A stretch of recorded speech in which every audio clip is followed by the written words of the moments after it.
शांति। आज 24 फरवरी 2022 की साकार मुरली। आज बाबा ने कहा, मीठे बच्चे पढ़ाई में गफलत मत करो, अविनाशी ज्ञान रत्नों से अपनी झोली भरते रहो, विनाशी धन के पीछे इस कमाई को छोड़ना नहीं। प्रश्न, जो बच्चे बाप के समान रहम दिल है उनकी निशानियां क्या होंगी? उत्तर, उन्हें ज्ञान का नशा चढ़ा हुआ होगा। वे ज्ञान रत्नों को स्वयं में धारण कर दूसरों को ज्ञान का इंजेक्शन लगाते रहेंगे, सबको आसुरी मय से छुड़ाते रहेंगे। दूसरा, जो बाबा सुनाते हैं उसे नोट करेंगे और सवेरे सवेरे उठ उस पर गौर करेंगे, विचार सागर मंथन कर सदा हर्षित रहेंगे। गीत है, हमारे तीर्थ न्यारे हैं। ओम शांति। शिव की जयंती कब होती है वह परम पिता परमात्मा शिव कब अवतरित होते हैं यह भारतवासी नहीं जानते। तुम बच्चे भी नंबरवार पुरुषार्थ अनुसार जानते हो कि शिव कब अवतार लेते हैं। गाते हैं, रात्रि को अवतार लिया, परंतु कौन सी रात्रि? क्या ये जो कॉमन रात दिन होते हैं वो रात्रि या और कोई रात्रि है? इसको भारतवासी नहीं जानते। शिव के बदले उन्होंने फिर कृष्ण का जन्म रात्रि 12 बजे का रख दिया है। शिव को मानते हैं परंतु वो कब जन्म लेते हैं ये जानते नहीं। शिव के अवतरण का दिन सबके लिए सबसे बड़े से बड़ा दिन है, क्योंकि वह सब के सदगति दाता है। जब सब के ऊपर भीड़ पड़ती है अर्थात दुख होता है तब चिल्लाते हैं, ओ पतित पावन आओ, ओ गॉड फादर रहम करो। पोप भी कहते हैं, हे गॉड फादर इन मनुष्यों के ऊपर रहम करो। यह एक दो को मारने के लिए तैयार हो गए हैं, कोई की सुनते भी नहीं हैं। उन्हों को ईश्वर मत दे। कोई घर में बिगड़ते हैं तो कहते हैं ईश्वर इनको अच्छी मत दो, क्योंकि आसुरी मत पर चल रहे हैं। अब भगवान है कौन यह भी नहीं जानते। कह देते भगवान निराकार है, सर्वव्यापी है, फिर तो कोई बात नहीं ठहरती। तुम बच्चे जानते हो बाबा कैसे साधारण ब्रह्मा के तन में अवतार लेते हैं। ब्रह्मा कहाँ पैदा हुआ यह भारतवासी नहीं जानते। दादा का चित्र देख मूझते हैं, समझते हैं ब्रह्मा ने विष्णु की नाभि से जन्म लिया है। अब नाभि से जन्म तो किसका हो नहीं सकता। विष्णु कहाँ का रहने वाला है, किसकी बायोग्राफी को जानते ही नहीं। क्या ब्रह्मा द्वारा विष्णु ने सब वेदों का सार सुनाया? ब्रह्मा को हाथ में वेद दे दिए हैं, यह भी नहीं हो सकता। बाप समझाते हैं, एक तो बच्चों को देही अभिमानी होकर यहाँ बैठना है। हम आत्मा परमपिता परमात्मा से इन कानों द्वारा सुन रहे हैं, परंतु बच्चे घड़ी घड़ी भूल जाते। हम आत्माओं के साथ परमपिता परमात्मा वार्तालाप कर रहे हैं, जो सबका सदगति दाता ज्ञान का सागर है। वह बैठ बच्चों को पढ़ाते हैं, यह सिवाय तुम्हारे किसकी बुद्धि में बैठता नहीं है, इसलिए इतना रिगार्ड नहीं रखते हैं। अगर निश्चय है कि भगवान पढ़ाते हैं तो ये पढ़ाई एक सेकंड भी नहीं छोड़ सकते। यह पढ़ाई आधा पौना घंटा चलती है। बाप कहते हैं, सिर्फ मुझे याद करो, ये एक बात कभी नहीं भूलो, बाकी तो है विस्तार। बाबा समझाते हैं, यह जो वेद शास्त्र पढ़ना, दान पुण्य करना, ये जो भी करते आए हो यह भी ड्रामा बना हुआ है। आधा समय ज्ञान और आधा समय भक्ति। ब्रह्मा का दिन और ब्रह्मा की रात, यह कॉमन दिन रात तो जानवर भी जानते हैं, परंतु यह ब्रह्मा का दिन रात तो बड़े बड़े विद्वान भी नहीं जानते। तुम बच्चों को गृहस्थ व्यवहार में रहते धंधा आदि करते पढ़ना भी जरूर है, इसमें गफलत नहीं करनी चाहिए। बाबा जानते हैं फलाने फलाने गफलत करते हैं, रेगुलर पढ़ते नहीं हैं तो नापास हो जाएंगे, वह कम पद पाएंगे, क्योंकि विनाशी धन के लोभी हैं, अविनाशी ज्ञान रत्नों का कदर नहीं है। यह तो तुम बच्चे ही जानते हो। साथ में यह अविनाशी रतन ही चलेंगे। जिन्होंने बहुत पैसे इकट्ठे किए हैं उन्हीं के पिछाड़ी गवर्नमेंट पड़ी हुई है। जैसे मनुष्य का मौत आता है तो पीले हो जाते हैं, वैसे गवर्नमेंट के ऑफिसर लेने के लिए आते हैं तो पीले हो जाते हैं। देखो दुनिया की हालत क्या है। हम समझाते हैं, बच्चे समय बहुत थोड़ा है, इस मृत्यु लोक को नरक कहा जाता है। कहते भी हैं हम पतित हैं, फिर भी अपनी मत पर चलते रहते हैं। कॉन्फ्रेंस करते हैं कि शांति कैसे हो। धर्म वाले आपस में न लड़े, एक क्रिश्चियन धर्म वाले ही अपने धर्म वालों से लड़ रहे हैं। अब उन्हों को मनुष्य कैसे शांत कर सकते हैं? बिल्कुल ही निधन के हैं। ऋषि मुनि भी कहते थे हम रचयिता और रचना के आदि मध्य अंत को नहीं जानते। बाघ कहते हैं तुम अपने धनी को नहीं जानते हो, मालिक को मानते हो तो जानना चाहिए ना। भगवान, ईश्वर, गॉड, ये सब भिन्न भिन्न नाम रखते हैं, वास्तव में है तो फादर ना। हमारा रचयिता है, हम उनके बच्चे ठहरे, बाप माँ और बच्चे। हम तो जैसे ईश्वरीय फैमिली ठहरे। माता पिता से तो जरूर वर्षा मिलना चाहिए। हम परम पिता परमात्मा की फैमिली हैं। बाप को सर्वव्यापी कह दें तो फैमिली हो न सके। मालिक रचता की हम फैमिली हैं। आज से 5000 वर्ष पहले भी बाप ने ब्रोवर वर्षा दिया था। न सिर्फ हमको परंतु सबको देते हैं।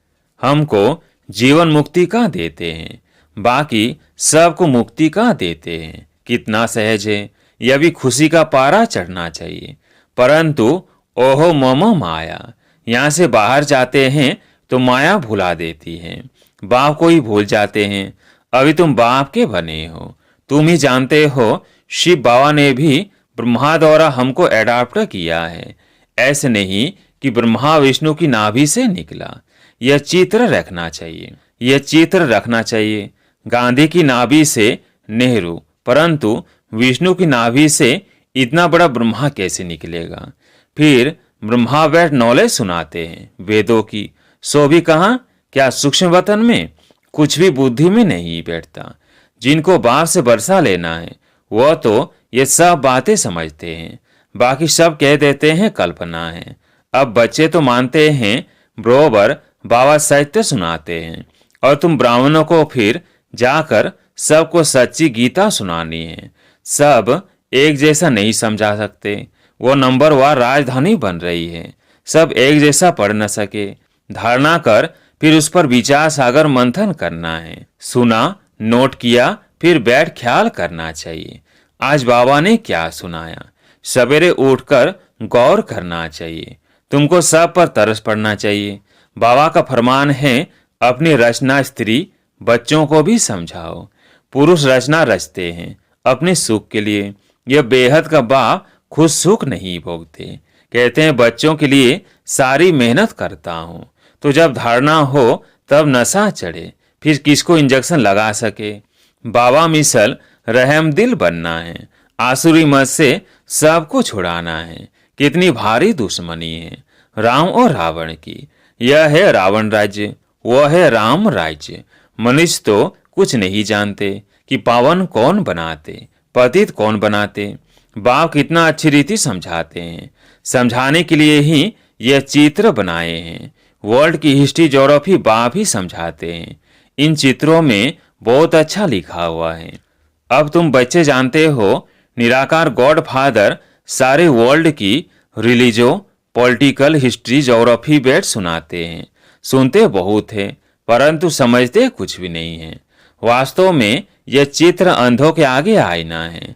झाड़ और ड्रामा वह तो बहुत क्लियर है, यह बाप ने समझाकर बनवाए हैं। इस समय सब अज्ञान नींद में सोए हुए हैं।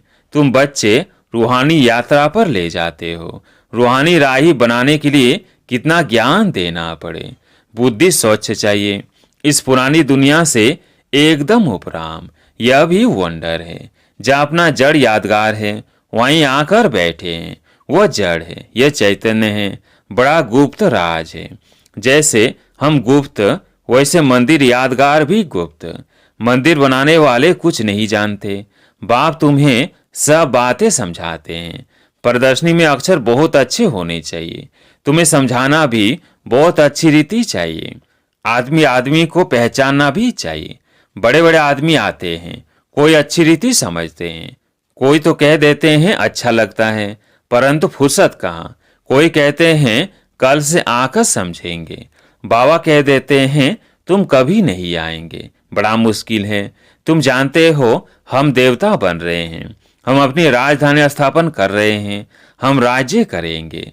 परंतु यह दिल दर्पण में देखना चाहिए, हम राजा रानी बनेंगे या दास दासी व प्रजा। मधुवन में आकर ऐसा नशा चढ़ाकर जाओ जो फिर सदैव कायम रहे। अच्छा, मीठे मीठे सिकिलधे बच्चों प्रति माता पिता बाप दादा का याद प्यार और गुड मॉर्निंग। रूहानी बाप की रूहानी बच्चों को नमस्ते। हम रूहानी बच्चों की रूहानी बाप दादा को याद प्यार गुड मॉर्निंग नमस्ते नमस्ते। धारणा के लिए मुख्य सार। पहला पॉइंट, इस पुरानी दुनिया से उपराम रहना है। स्वच्छ बुद्धि बन ज्ञान धारण करके फिर दूसरों को धारण कराना है। विचार सागर मंथन करना है। दूसरा पॉइंट, बाप समान रहमदिल बन सबको आसुरी मत से छुड़ाना है। आज प्यारे मीठे बाबा का वरदान, परिवर्तन शक्ति द्वारा बीती को बिंदी लगाने वाले निर्मल और निर्माण भव। परिवर्तन शक्ति द्वारा बीती को बिंदी लगाने वाले निर्मल और निर्माण भव। परिवर्तन शक्ति द्वारा पहले अपने स्वरूप का परिवर्तन करो। मैं शरीर नहीं आत्मा हूं। फिर स्वभाव का परिवर्तन करो। पुराना स्वभाव ही पुरुषार्थी जीवन में धोखा देता है, तो पुराने स्वभाव अर्थात नेचर का परिवर्तन करो। फिर है संकल्पों का परिवर्तन। व्यर्थ संकल्पों को समर्थ में परिवर्तन कर दो। इस प्रकार परिवर्तन शक्ति द्वारा हर बीती को बिंदी लगा दो तो निर्मल और निर्वाण स्वतः बन जाएंगे। आज का स्लोगन, मस्तक पर स्मृति का तिलक सदा चमकता रहे, यही सच्चे सुहाग की निशानी है। मस्तक पर स्मृति का तिलक सदा चमकता रहे, यही सच्चे सुहाग की निशानी है। अब सुनते हैं दादियों की पुरानी डायरी से कुछ चुने हुए अनमोल रतन। दादियों ने कहा, मनुष्य की वैल्यू शुद्ध बुद्धि और अशुद्ध बुद्धि पर होती है। जैसे सर्वोत्तम देवी देवता घराने की बुद्धि सर्वोत्तम वैल्यूबल है, ऐसे मध्यम घराने की मध्यम वैल्यू है। इसी प्रकार से कनिष्ठ घराने की बुद्धि की वैल्यू भी कनिष्ठ ही है। यह तीन संप्रदाय है। इन तीनों का मदार सारा बुद्धि पर है। पहले सर्वोत्तम बुद्धि वाले ब्राह्मण देवी देवताओं ने संपूर्ण ज्ञान से सर्वोत्तम कमाई कर वर्ल्ड सॉवरेंटी की अर्थात चाबी अथवा बैकुंठ की वासाई प्राप्त की है। आधा कल्प प्रकृति उनकी दासी हुई है, इसलिए प्रैक्टिकल में सुख भोगते हैं, और आधा कल्प उन्हों की मूर्तियां मंदिरों में पूजी जाती हैं। तो सारा मदार इस बुद्धि पर है, इसलिए बहुत तीखी बुद्धि चाहिए। पिता ईश्वर के महावाक्य है कि तेज रफ्तार से बुद्धि योग लगाने वाला साक्षात मेरा स्वरूप है। बाबा अपने दैवी बच्चों को वंडरफुल सौगात दहेज में देते हैं। अभी तुम्हें कौन सी सौगात मिलती है? क्या अविनाशी ज्ञान धन की? अंडरस्टूड है, परंतु उसके बाद क्या मिलता है? सारा सिंगारा हुआ वंडरफुल बैकुंठ। ऐसी वंडरफुल सौगात तुम्हें दहेज में मिलती है, क्योंकि इस पिता का अपने बच्चों पर अति प्रेम है। वह कहते हैं वहां तो हरेक को अपना अपना माँ बाप जो होगा वो देगा, परंतु मैं तो अपने बच्चों को अभी ही दे दूं ना। समझता है कि मेरे बच्चों को सब कुछ मिले तो उनकी दिल कैसे पूरी हो। तो इस फॉर्म अर्थात स्वरूप में सभी को वैकुंठ सौगात दे देता हूँ।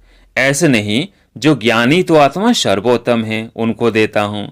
सर्वोत्तम का वहाँ भी कनेक्शन रहता है, परंतु मध्यम सर्वोत्तम दोनों को ही मिलता है, क्योंकि इस समय दैवी बच्चा होने के कारण एक समान अति प्रेम रहता है, जिस कारण ऐसा वैकुंठ सौगात में दे देता हूँ जिसमें जन्म जन्मांतर सभी बच्चे सुख भोगते हैं।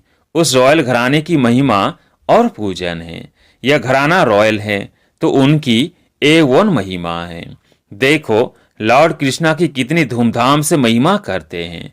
यूरोपियन भी कहते हैं लॉर्ड कृष्णा।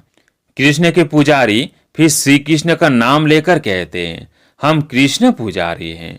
पूजा करने वाले पुजारी को ब्राह्मण का टाइटल देते हैं, जिससे प्रकृति उन्हों की भी दासी हो जाती हैं। लेकिन प्रैक्टिकल में उन्हों की लाइफ ब्राह्मणों की है नहीं, सिर्फ अपने पर यह टाइटल रखवाया है, अपना नामाचार किया है।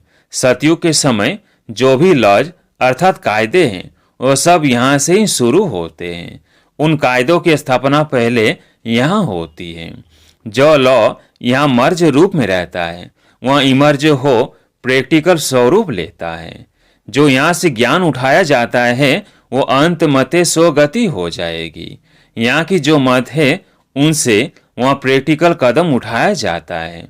सोच किया जाता है ना, कहते हैं सोच समझकर कदम उठाओ। कदम पहले नहीं उठाया जाता, यहाँ पहले सोचा जाता है, फिर वहाँ कदम उठाया जाता है। यहाँ सोच इमर्ज है तो कदम मर्ज है, वहाँ कदम इमर्ज है तो सोच मर्ज है। अगर मनुष्यों की बुद्धि सालिम है तो सब कुछ है। बुद्धि बहुत विशाल चाहिए। इस डिवाइन फादर का इतना गायन क्यों हुआ है? क्योंकि विशाल बुद्धि वाले हैं। बुद्धि से ही मनुष्य राजा और बुद्धि से ही रंक बनता है। बुद्धि सभी कर्मेंद्रियों में शिरोमणि गाई जाती है। विशाल बुद्धि वालों डिवाइन आत्मा का मस्तक चमकता है, क्योंकि बुद्धि में सारा ज्ञान भरा है। वो फिर जब अन्यों को अपनी बुद्धि रूपी तिजोरी से ज्ञान के रत्न निकाल देता है तो उनकी चमक दिखाई देती है, जिसके लिए डिवाइन फादर की महिमा निकलती है। परंतु नंबर वार उन्हों में भी शिरोमणि डिवाइन फादर प्रजापिता ब्रह्मा की महिमा गाई हुई है। अच्छा, ओम शांति।